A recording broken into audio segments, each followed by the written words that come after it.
नमस्कार, मी Rajani frontline news Maharashtra या राष्ट्रीय यूट्यूब पोर्टल चॅनलमध्ये आपले सहर्ष स्वागत करत आहे।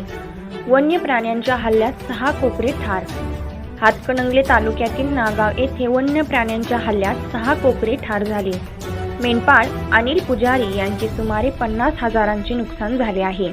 मंगळवारी सायंकाळी शिराळे मळ्यात गट क्रमांक 63 मधील शेतात थांबलेल्या सुमारे 350 मेंढरांच्या कळपावर कोल्हा सदृश्य प्राण्यांनी हल्ला केला। यात 6 कोकरी जागीच मृत्युमुखी पडले।